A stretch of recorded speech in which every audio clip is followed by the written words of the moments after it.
নব আনন্দে জাগো আজি নব রবি কিরণে।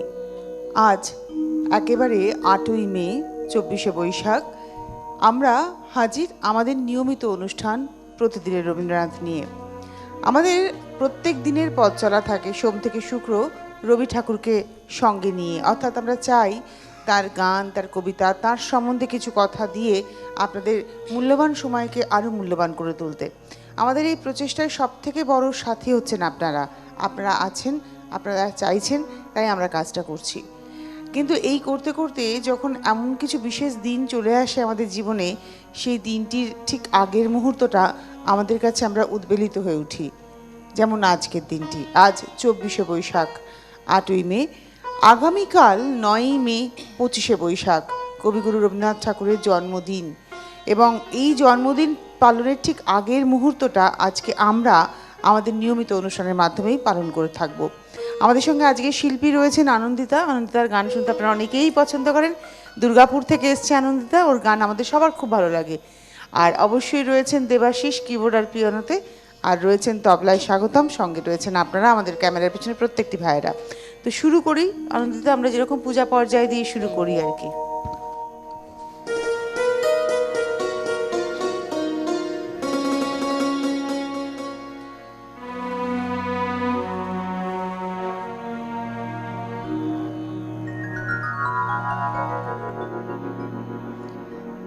আমার মাঝে তোমারি মায়া জাগালে তুমি কবে আমার মাঝে আপন মনে আমারি পথে আঁকো মানস ছবি আমার মাঝে।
আসি আমাদের আজকের বিষয়ে, দেখা দেবে তুমি এসে। এই হচ্ছে আমাদের আজকের বিষয়। এখানে আমরা মিলিয়ে মিশিয়ে আলোচনা করব, অর্থাৎ একেবারে ছোট্ট রবি থেকে আমাদের রবীন্দ্রনাথ ঠাকুর, তার মধ্যেকার যে রসবোধ, তার মধ্যেকার যে ভাব, তার মধ্যে যে বিশ্বজনীনতা, এই সমস্ত কিছু নিয়েই আমরা কথা বলবো। কিন্তু আজকে কথা বলবেন আপনারা, আপনারা যারা ওপারে রয়েছেন। আজকে আমরা চেষ্টা করব একটু বেশি টেলিফোন নিয়ে এগোনোর। আমার অনুরোধ রইল, আপনারা ফোন করুন 2514510203-তে। আগামীকাল দিকে দিকে বেজে উঠবে হে নূতন দেখা দিক আরবার, জন্মেরও প্রথম শুভক্ষণ। তো এই জন্মদিনের ঠিক আগের মুহূর্তে আমাদের নিয়মিত অনুষ্ঠান। আমাদের তো সারা বছর, আমি তো বলি আমাদের সারা বছর 25শে বৈশাখ, সারা বছর 22শে শ্রাবণ। আমাদের কাছে কিন্তু ওই দুটো দিন, অর্থাৎ আগামীকাল 25শে বৈশাখ এবং এরপরে 22শে শ্রাবণ, যে খুব বিশেষ তাৎপর্য নিয়ে আসবে এমনটা নয়। এই কারণ মঞ্চে রোজই রবীন্দ্র পুজো হচ্ছে। আমাদের রোজই রবীন্দ্র পুজো, এবং আমরা চাই প্রত্যেক দিন প্রত্যেকটা বাঙালি, প্রত্যেকটা মানুষ, বাঙালি কথাটা বলা ভুল আমার, প্রত্যেক ভারতীয় অন্তত রবীন্দ্রনাথ সম্পর্কে 2 লাইন হলেও পড়ুন। এটা আমাদের দাবি, আপনাদের কাছে অনুরোধও বলতে পারেন, যে প্রতিদিন যদি আমরা 2 লাইন করে রবীন্দ্রনাথ ঠাকুর পড়তে পারি, তাহলে দেখবেন এই যে জটিলতা আমাদের জীবনের, আমাদের চারপাশের কুটিলতা, যে মানুষটা প্রচণ্ড নেগেটিভ, প্রচণ্ড সবসময় জটিল চিন্তা করছেন, কুটিল মানসিকতার মানুষ রয়েছেন, তাকেও যদি জোর করে রবীন্দ্রনাথ ঠাকুর পড়ানো যায় নিয়ম করে, প্রতিদিন 2 লাইন করে, সেই মানুষটা আলটিমেটলি রামকৃষ্ণ হয়ে উঠতে পারবেন। এই হচ্ছে বাস্তব কথা। মনের মধ্যেকার সমস্ত পাপবোধ না কোথাও ধুয়ে যায়। রবীন্দ্রনাথ ঠাকুরকে সঠিকভাবে পড়তে পারলে মনের মধ্যেকার সমস্ত পাপবোধ থেকে আপনি বেরিয়ে আসতে পারবেন। দেখবেন আপনি হয়তো কাউকে কোনো খারাপ কথা বলেছেন, তারপরে ঘরে এসে যদি রবীন্দ্রনাথ ঠাকুরের 2 লাইন পড়তে পারেন, যে কোনো কিছু, সে উপন্যাস বলুন, কবিতা বলুন, বা গীতবিতানটাই একটু রিডিং পড়ুন না, দেখবেন মনে হবে আমি কেন ভুল কাজটা করে এলাম। এই বোধটা হতে বাধ্য। তিনি আমাদের সামনে, যেমন গীতা পড়লে একটা অদ্ভুত মানে প্রশান্তি লাভ করা যায়, পরিতৃপ্তি বোধ আসে, আমার মনে হয় গীতবিতান এবং সঞ্চয়িতা যদি সঠিকভাবে পড়া যায় একদম টেক্সটের মতো করে, তাহলেও ঠিক সেই তৃপ্তি লাভই হয়। কারণ তিনি তো উপনিষদ থেকেই তার পথ চলার পাথেয় জোগাড় করেছেন, এবং তিনি হচ্ছেন অমৃতের পুত্র বলে নিজেকে মনে করি। আমরা প্রত্যেকেই অমৃতের পুত্র, এবং সেটাই কবিগুরু আমাদের হাতে ধরে শিখিয়েছেন। তো 6 নম্বর জোড়াসাঁকোর লেনে যখন 25শে বৈশাখ 1861 খ্রিস্টাব্দের 25শে বৈশাখের দিনটি তার আবির্ভাব ঘটল, তখনও কিন্তু কেউ জানতো না যে তার জন্মের এতগুলো বছর পরে, 156 বছর পরেও এরম দিকে দিকে সাড়ম্বরে ওই ছোট্ট শিশুটির জন্মদিন পালন করা হবে। তাকে ধরাবাঁধা নিয়মে বাঁধা যায়নি, তিনি স্কুল করতে পারেননি, ভালো লাগেনি তার কাছে মনে হচ্ছিল মুক্ত বিদ্যালয়ের প্রয়োজন। সেই তাগিদেই তার আবার শান্তিনিকেতন তৈরি করা, এবং দাদাদের চাপে পড়ে, তার শেষ দাদার চাপে পড়ে কুস্তি টুস্তি সবই করতে হয়েছিল, কিন্তু কোনো কিছুতেই তার মন লাগেনি। আসলে তার মন তো তার অন্য কিছুতে লেগে রয়েছে, মন তো লেগে রয়েছে ঈশ্বরের চিন্তায়, কিন্তু সেটা অন্য রকমভাবে আমাদেরকে ভাবানোর জন্য। তো আবার একটু আনন্দিতার গান শুনে নিই।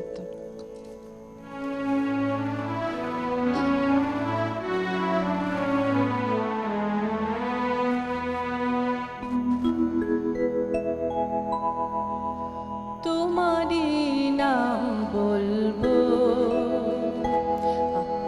আমি বলবো নানা ছলে, তোমারই নাম বলবো, আমি বলবো নানা ছলে, আমি বলবো একা বসে আপন মনে ছায়া তলে,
আমাদের যাকে নিয়ে পথ চলা তিনি হলেন রবীন্দ্রনাথ ঠাকুর, এবং আমি যেটা একটু আগে বললাম যে প্রতিদিন যদি তাকে একটু একটু করে আমরা পড়ার চেষ্টা করি, গীতবিতানটাই যদি পড়ার চেষ্টা করি, তাহলেও দেখবেন আমরা যখন গীতবিতান শেষ করব পড়া, তখন অদ্ভুতভাবে যে আপনি পড়া শুরু করেছিলেন গীতবিতানের প্রথম গানটি, আর যিনি আপনি শেষ গানটি পড়লেন, আপনি ওই দুই আপনির মধ্যে কিন্তু ফারাক তৈরি হয়ে যাবে, এটা হতে বাধ্য। তো একটু বলি মজার কথা। মংপুতে রবীন্দ্রনাথ গেছেন মৈত্রী দেবীর বাড়িতে, এবং সেখানে গিয়ে তিনি এক ভীষণভাবে মজা করছেন, গান গেয়ে বেড়াচ্ছেন, একের পর এক গান শোনাচ্ছেন। সেখানে মৈত্রী দেবীর মাসি ছিলেন। তো হঠাৎ করে রবীন্দ্রনাথ বললেন, আগেকার দিনে রাজদরবারে যদি কেউ গান গাইতেন, তাহলে রাজারা নাকি তাকে গলার হার খুলে দিতেন।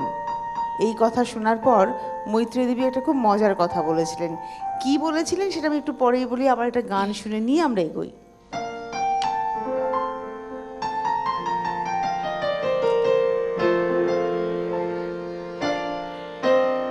আচ্ছা, আমাদের টেলিফোনে বন্ধু আছেন একজন। নমস্কার, কে রয়েছেন? হ্যালো হ্যালো, নমস্কার, সুপ্রভাত। তনুশ্রীদি, হ্যাঁ আমি তমলুক থেকে স্বপ্না মিশ্র কথা হ্যাঁ বলছি। হ্যাঁ হ্যাঁ, বলুন। নমস্কার। সবাইকে শুভেচ্ছা জানাচ্ছি।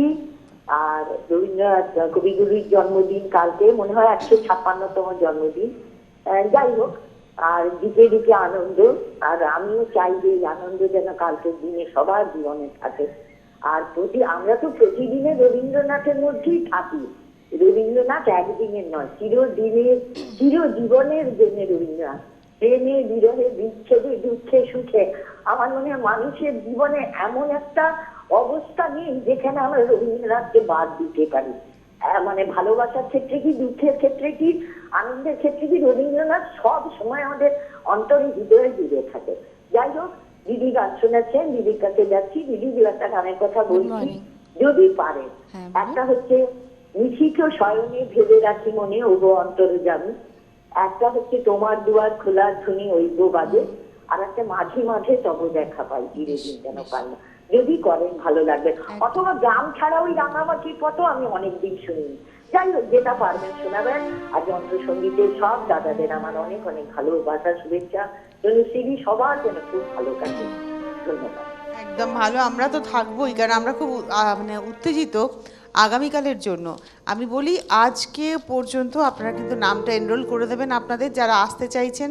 আমাদের সমস্ত দর্শক বন্ধুদের জন্য বলা যে 9051399479 এই নাম্বারে আপনারা ফোন করে আজকেও ঠিক সকালবেলা থেকে আপনারা 11টা থেকে ফোন করুন, 11টা থেকে সন্ধ্যে 7টার মধ্যে ফোন করে আপনাদের নামটাকে নথিভুক্ত করে দিন। আমরা একটুখানি একসাথে হব আর কি, সবাই মিলে আমরা থাকবো আগামীকাল প্রকৃতি তীর্থ অর্থাৎ ইকো পার্কের রবি অরণ্যতে সকাল 6টা থেকে একেবারে টানা রাত্রি 9টা। মাঝখানে একটু আমরা একটু বিরতি নেব ঠিকই, কিন্তু অনুষ্ঠান চলতে থাকবে। তো অবশ্যই থাকবেন আপনারা আমাদের সঙ্গে, টিভির পর্দাতে থাকবেন, সরাসরি চলে আসবেন। আমরা খুব উত্তেজিত যে আপনারা আসবেন, সরাসরি আপনাদেরকে দেখতে পারবো। এই যে নামগুলোর সঙ্গে আমরা খুব পরিচিত, সেই মানুষগুলোকে দেখতে পারবো আমরা। তো তাহলে কী হবে, আন্তরিকতা আরও বাড়বে, বন্ধুত্ব আরও বাড়বে। তো চলে যাই তোমার গানে।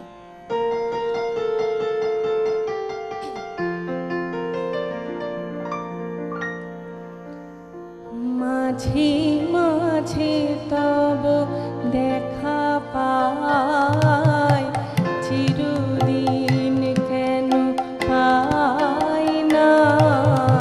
মাঝে মাঝে তব দেখা পাই, চিরদিন কেন পাই না। কেন মেঘ আসে হৃদয় আকাশে, কেন মেঘ আসে হৃদয় আকাশে, তোমারে দেখিতে দেয় না। মোহ মেঘে তোমারে অন্ধ করে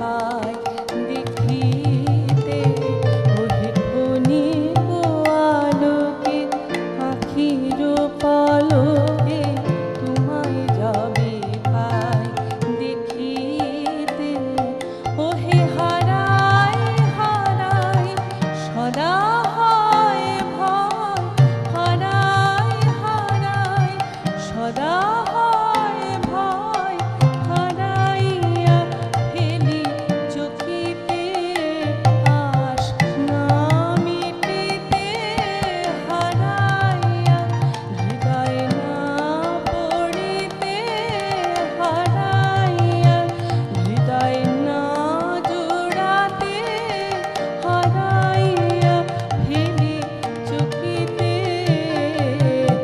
মাঝে মাঝে তব দেখা পাই, চিরদিন কেন পাই না।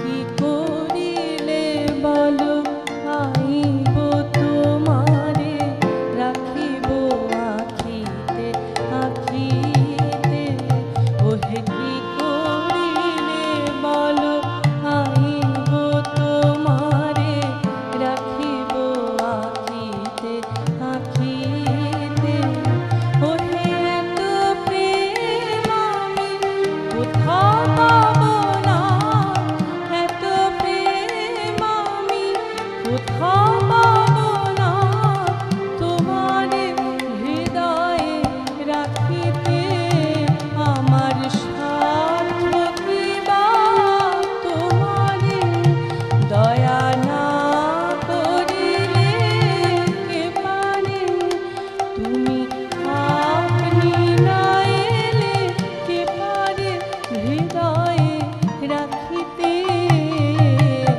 মাঝে মাঝে তব দেখা পাই, চিরদিন কেন পাই না।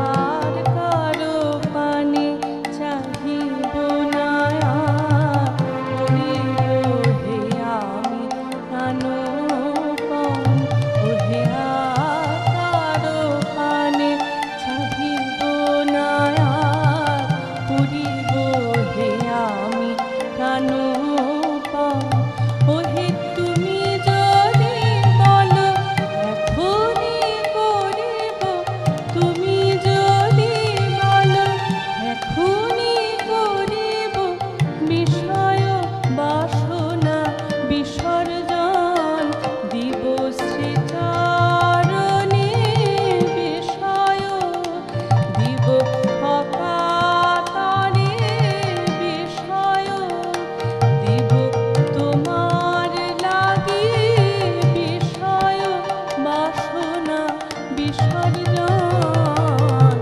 মাঝে মাঝে তব দেখা পাই, চিরদিন কেন পাই না, মাঝে মাঝে তব দেখা পাই, চিরদিন কেন পাই না।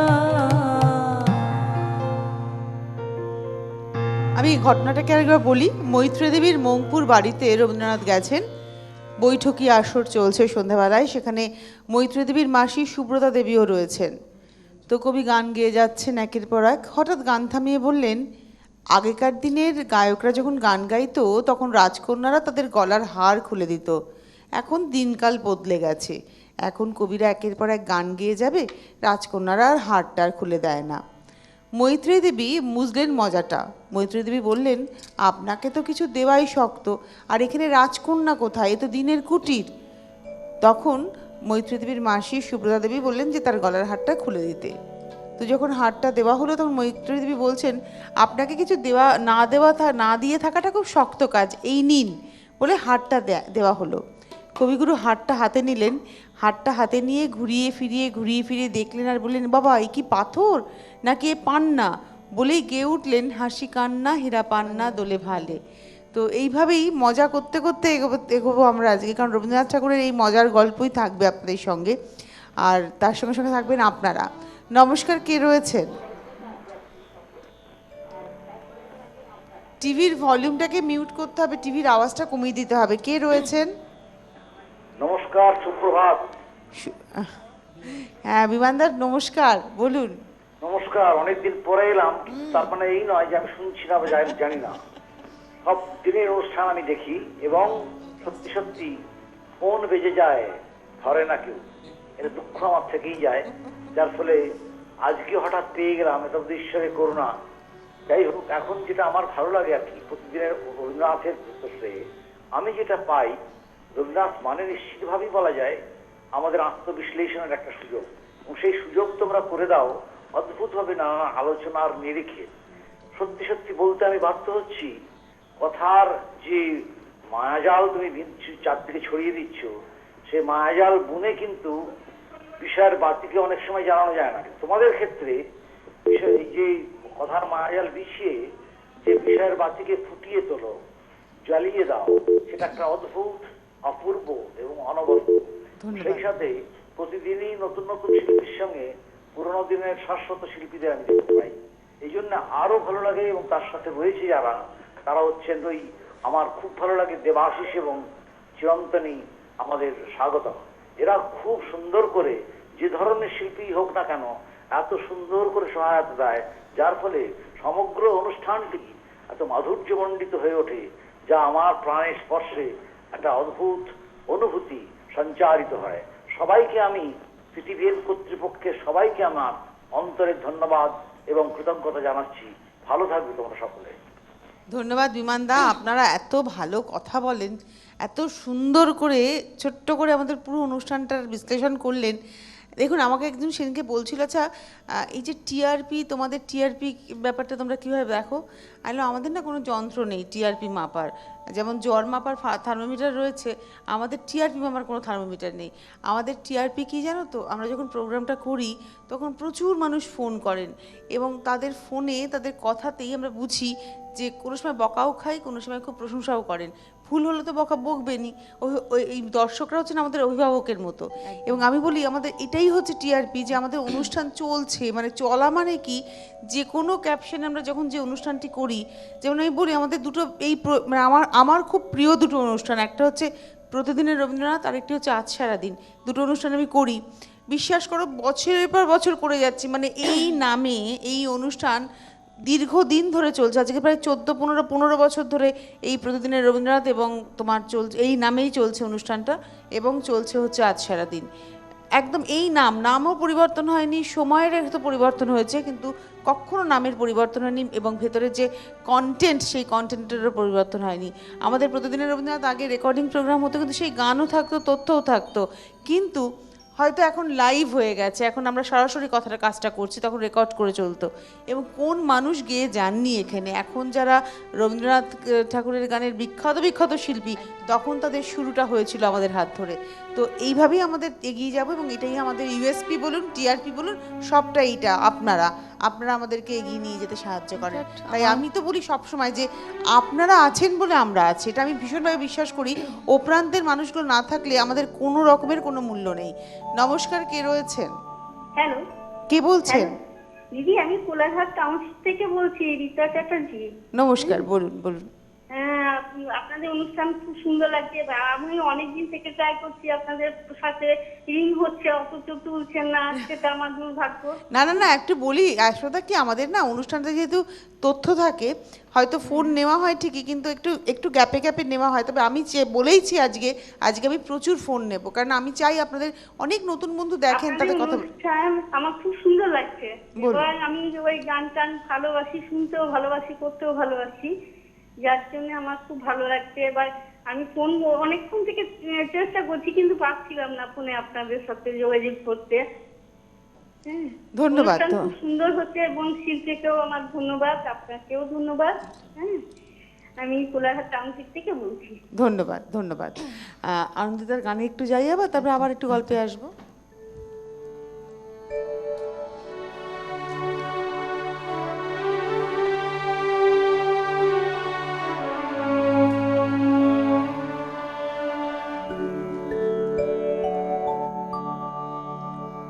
খেলার সাথী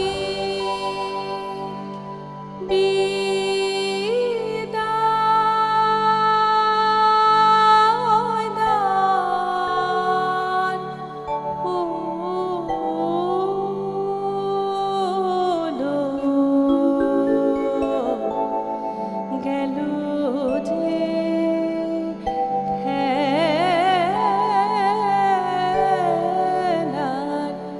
মেলা, খেলার সাথী বিদায়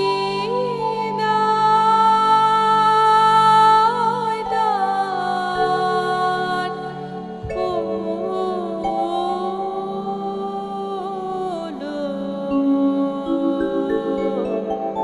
গেল যে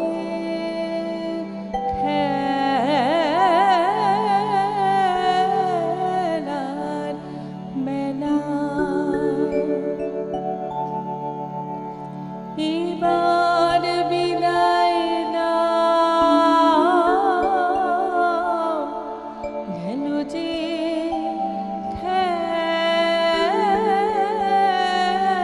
খেলার মেলা। বিদায় নাও খেলার সাথী, বিদায় দান হলো,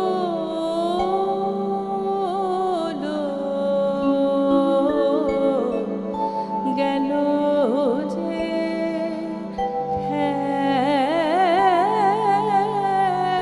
খেলার মেলা।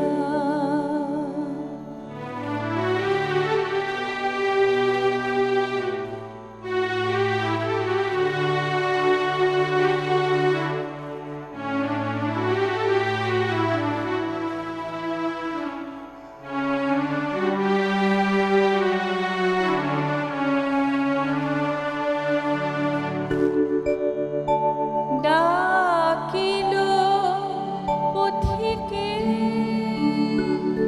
দিকে বিদিকে,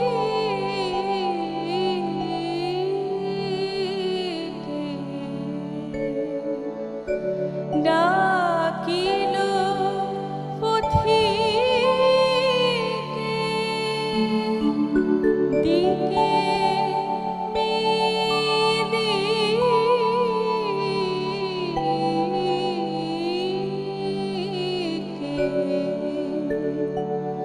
ভাঙিল রে সুখ মেলা, গেল যে খেলার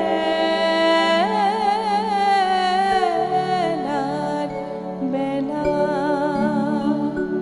বিদায় দাও খেলার সাথী, বিদায় দান হলো,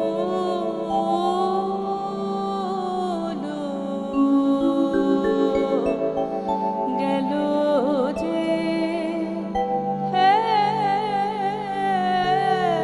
খেলার মেলা।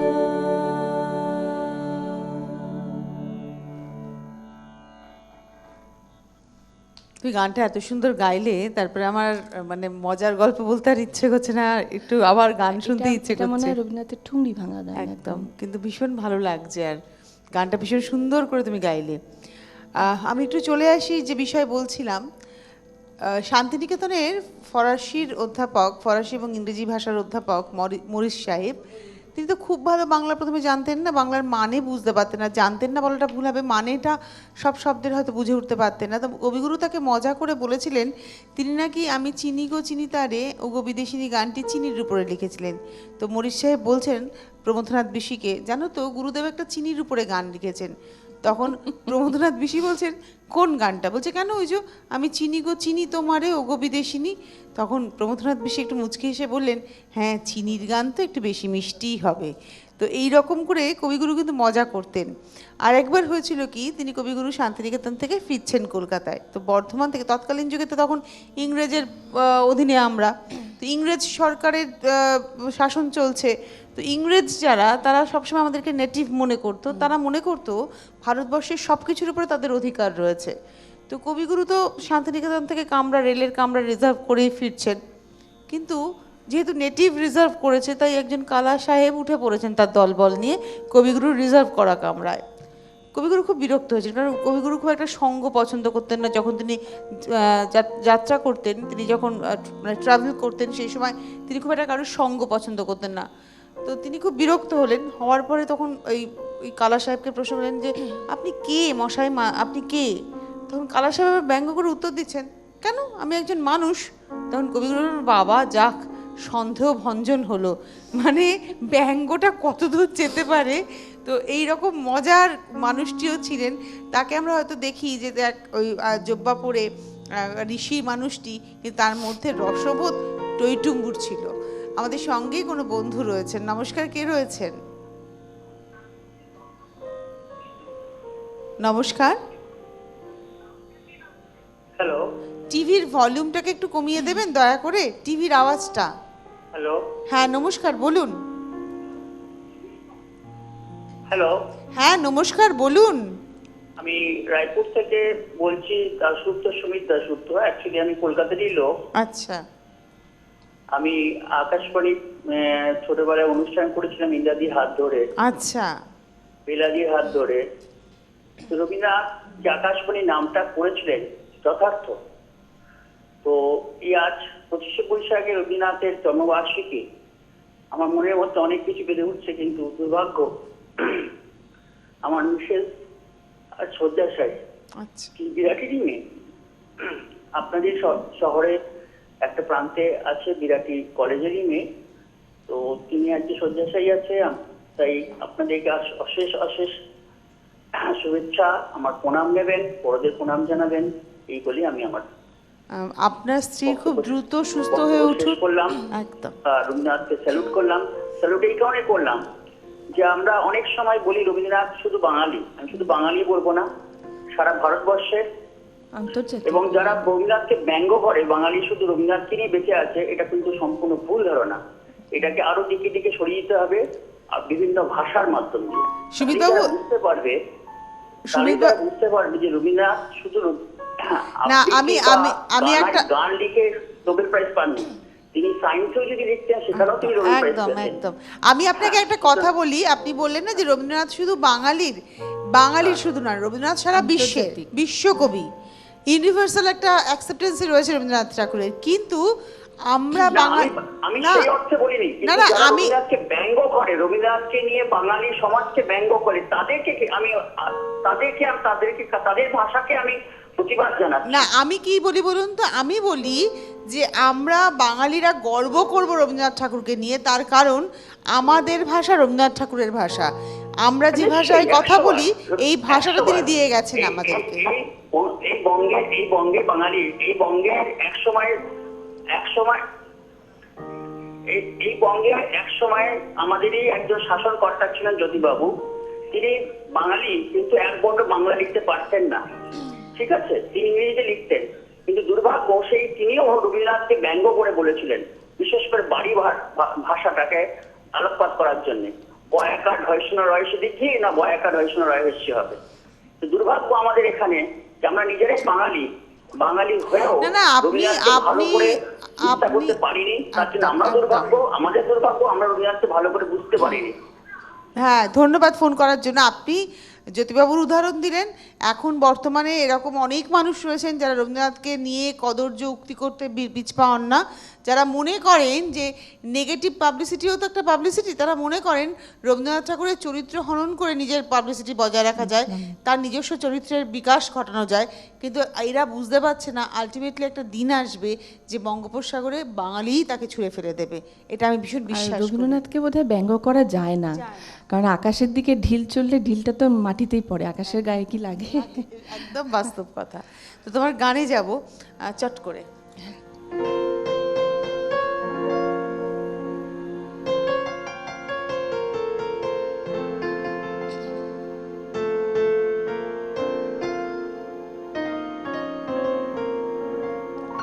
দিবস রজনী আমি যেন কার আশায় আশায় থাকি। দিবস রজনী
আপনারা দেখছেন প্রতিদিনের রবীন্দ্রনাথ। আমাদের আজকের বিষয় হচ্ছে দেখা দেবে তুমি এসে। আসলে তো আজকে একটু মজাতেই রয়েছি। মানুষটির আগামীকাল 156তম জন্মদিন এবং 157তম বর্ষে পা রাখা। তো সেই উদযাপনে আমরা থাকবো আপনাদের সঙ্গে রবি অরণ্য প্রাঙ্গণ, প্রকৃতি তীর্থ অর্থাৎ ইকো পার্ক, রাজারহাটের ইকো পার্কের রবি অরণ্য প্রাঙ্গণে আমরা থাকছি। আপনাদের আমন্ত্রণ আমাদের অনুষ্ঠানে আসার জন্য।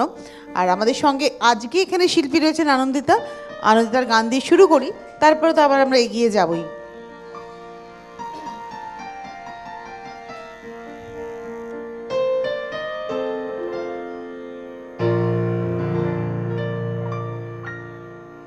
তুমি যে সুরের আগুন লাগিয়ে দিলে মোর প্রাণে, এ আগুন ছড়িয়ে গেল, এ আগুন ছড়িয়ে গেল সবখানে, সবখানে, সবখানে। তুমি যে সুরের আগুন লাগিয়ে দিলে মোর প্রাণে, এ আগুন ছড়িয়ে গেল, এ আগুন ছড়িয়ে গেল সবখানে, সবখানে, সবখানে। তুমি যে সুরের আগুন লাগিয়ে দিলে মোর প্রাণে।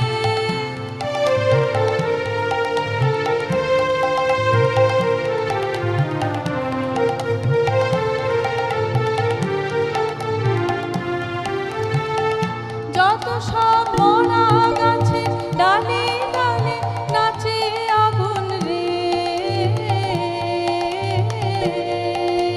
নাচে আগুন তালে তালে। আকাশে হাত তোলে সে কার পানে, কার পানে, কার পানে। তুমি যে সুরের আগুন লাগিয়ে দিলে মোর প্রাণে।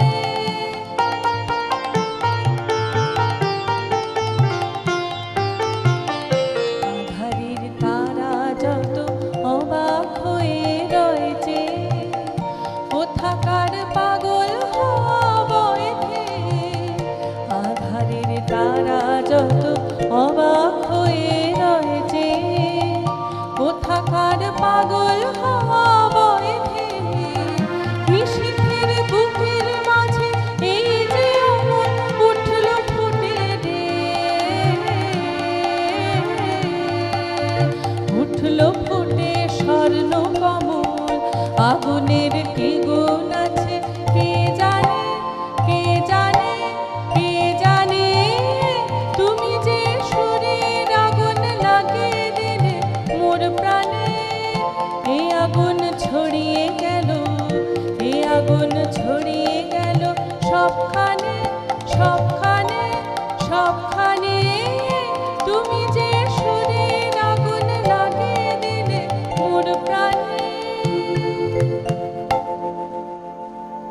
1887 সালে জোড়াসাঁকোতে কবিগুরুর ভাগ্নি সরলা দেবী যে উৎসবের সূচনা করেছিলেন, অর্থাৎ একটা আনন্দ সমাগমের সূচনা হয়েছিল কবিগুরুর জন্মদিবস পালন। সেই আনন্দ সমাগম যে এককালে সারা বিশ্বজুড়ে উৎসবে রূপান্তরিত হবে তা মনে হয় সরলা দেবী তখন ভাবেননি, বা কবিগুরু স্বয়ংও ভাবেননি। 1887-তে প্রথম কবিগুরুর মানে উৎসব করে জন্মদিন পালন হয় এবং তারপর ধীরে ধীরে সেই উৎসব ধীরে ধীরে শান্তিনিকেতনে যায় এবং শান্তিনিকেতনের সমস্ত অধ্যাপক ছাত্রছাত্রী মিলে আম্রকুঞ্জে এই উৎসব পালন করা হয়, যেখানে কবিগুরু নিজে ভাষণও দিতেন। আমরা আগামীকাল বিভিন্ন বিষয় নিয়ে কথা বলবো, অবশ্যই টুকরো টুকরো করে। প্রচুর গান, প্রচুর নাচ, প্রচুর গল্প, তার মধ্যে থাকবে আমাদের ছোট্ট ছোট্ট কথা। আমি এবং সুবর্ণা সকাল থাকবো আপনাদের সঙ্গে এবং আমার খুব ভালো লাগছে যে আমরা দুজনে আলাদা আলাদা প্রতিদিন রবীন্দ্রনাথ করি। মানে ও একদিন করে, ও দুদিন করে, আমি 3 দিন করি, কিন্তু কালকে একসাথে দুজনে কাজ করবো আর বেশ ভালো সময় কাটবে। তো থাকবেন আপনারা আমাদের সঙ্গে। আজকে একটু রসবোধ নিয়ে কথা বলছিলাম। ও শান্তিনিকেতনের অধ্যাপক নেপাল রায়, তিনি মানুষটা খুব সরল সাদাসিধে। তো কবিগুরু একদিন তার কাছে একটা চিরকুট লিখলেন, নেপালবাবু আজকাল আপনি বড্ড কাজে ভুল করছেন, আপনি আমার সঙ্গে শীঘ্র দেখা করবেন, আপনাকে দণ্ড নিতে হবে, আপনার জন্য দণ্ড অপেক্ষা করছে, আপনাকে দণ্ড নিতে হবে। নেপালবাবু তো সাদা পাঁটা মানুষ, তিনি তো ভাবছেন যে কী করলাম, কী ভুল করলাম। সারাটা রাত তিনি ঘুমাতে পারলেন না। পরের দিন খুব তাড়াতাড়ি করে কাজকর্ম সেরে শশব্যস্ত হয়ে কবিগুরুর বাড়িতে পৌঁছলেন, মানে কবিগুরুর যে নিশ্চিত আশ্রয় সেখানে পৌঁছলেন। সেখানেও কবিগুরু তাকে বেশ অনেকক্ষণ বসিয়ে রাখলেন, এ কাজ সে কাজে ব্যস্ত কবি। এদিকে তো নেপালবাবু দরদর করে ঘামছেন আর ভাবছেন কি জানি কি হবে। তখন কবিগুরু বলেন, আপনি 2 মিনিট বসুন, আপনাকে দণ্ড নিতেই হবে। এই বলে কবিগুরু ঘরের ভেতরে গিয়ে একটা মোটা লাঠি হাতে নিয়ে এলেন। নেপালবাবু ভাবছেন, এই রে সত্যি কি করলাম আমি, এই লাঠির বাড়ি কি সত্যি আমার মাথায় পড়বে? তখন কবি তার হাতে বললেন, এই নিন, এই দণ্ডটি আপনি 2 দিন আগে ফেলে গিয়েছিলেন, এত ভুলে যান কেন, আপনার দণ্ড আপনি নিন। এহেন রসবোধ ছিল আমাদের এই মানুষটির। তো আমরা চলে যাই তোমার পরের গানে।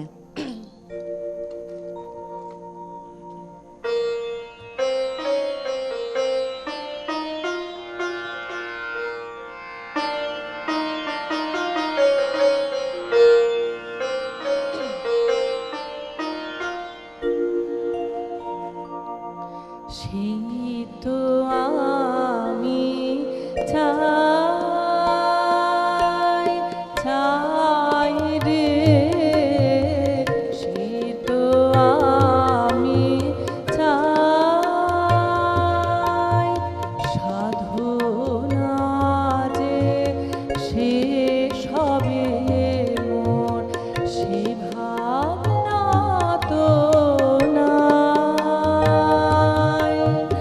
নাই রে, সে তো আমি চাই, চাই রে, সে তো আমি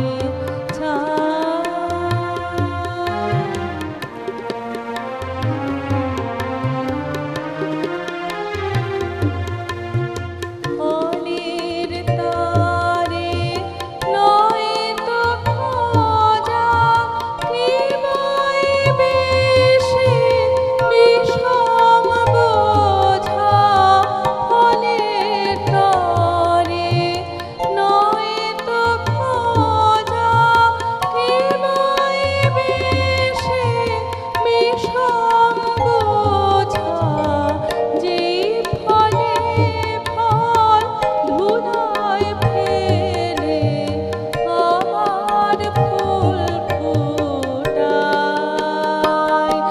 ফুটায় রে, সে তো আমি চাই, চাই রে, সে তো আমি চাই।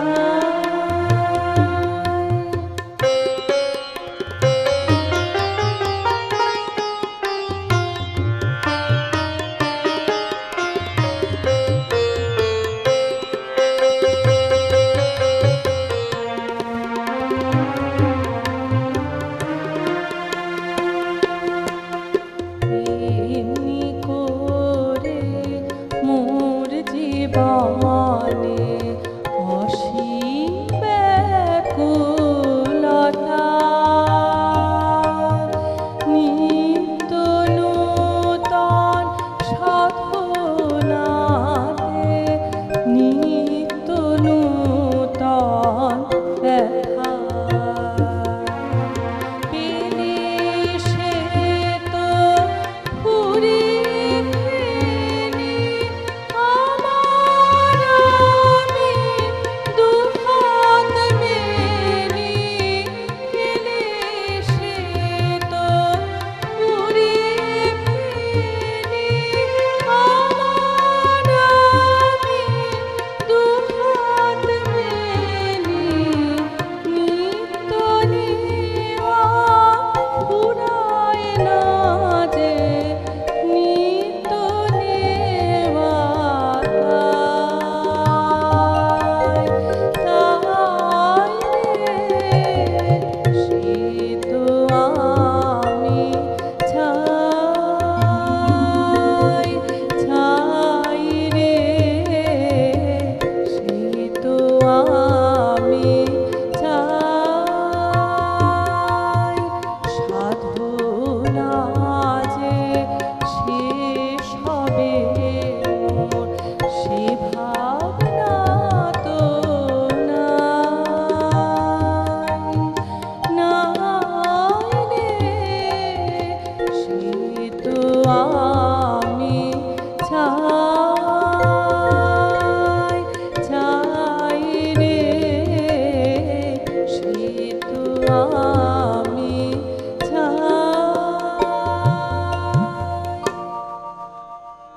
আমরা আজকে কথা বলছিলাম দেখা দেবে তুমি এসে, ঠিক জন্মদিনের আগের দিনটাকে আমরা উদযাপন করছি আমাদের মতো করে, কারণ আগামীকাল আমরা সবাই মিলে সারা বিশ্ব জুড়ে তার জন্মদিবস পালন হবে।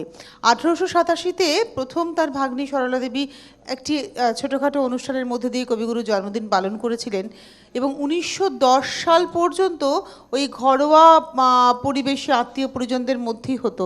1910 সালে প্রথম বাইরে, আশ্রমের বাইরে, এই পরিবারের বাইরে আশ্রমে কবিগুরুর জন্মদিবস পালন হলো এবং আশ্রমের মধ্যেও কিন্তু আশ্রমিকদের নিয়েই কবিগুরুর জন্মদিন পালন হতো। কবিগুরু সেই জন্মদিনে ভাষণ দিতেন এবং সেই ভাষণে তিনি এক জায়গায় বলছেন, আমি একটু এটা বলে নিয়ে আনন্দিতার শেষ গানে যাব। কবিগুরু বলছেন, তোমরা যদি আমাকে আপন করে পেয়ে থাকো, আজ প্রভাতে সেই পাওয়ার আনন্দকে যদি তোমাদের প্রকাশ করার ইচ্ছে থাকে, তাহলে আমার জীবন যদি তোমাদের জীবনের সঙ্গে মিলে থাকে, তবে এই উৎসবের প্রয়োজন আছে, তার মূল্যও আছে।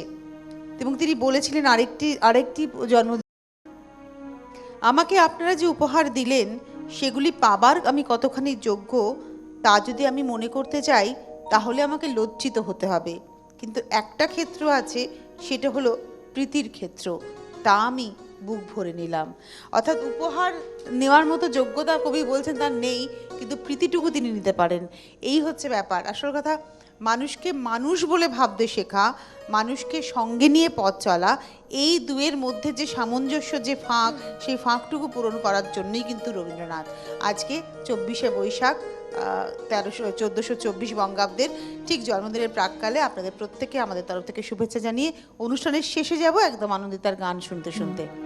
সিটিভিএন কর্তৃপক্ষকে অনেক ধন্যবাদ এমন একটি পূর্ণ লগ্নের ঠিক আগে আমাকে এখানে গান গাইতে সুযোগ করে দেওয়ার জন্য। সঙ্গীতকার যারা ছিলেন, দেবাশিস দা, স্বাগতম দা, তাদের নামটাই যথেষ্ট, আলাদা করে প্রশংসার করার দৃষ্টতা করব না। তনুশ্রীদিকে পাশে নিয়ে গান গাইতে সবসময় আমার ভালো লাগে, এত সুন্দর করে ধরিয়ে দেয় যে কোনো রকম টেনশন থাকে না। আর ক্যামেরার পিছনে যারা কাজ করছে তাদের প্রতিভা তো আমরা দেখতে পাই না, কিন্তু উপলব্ধি করি প্রতিনিয়ত। তাদেরকে অনেক ধন্যবাদ, অনেক শুভেচ্ছা।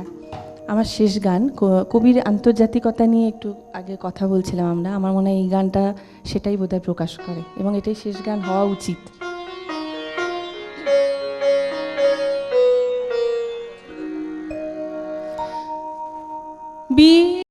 সাথে যোগে যে ধায় বিহার, সেখানে যোগ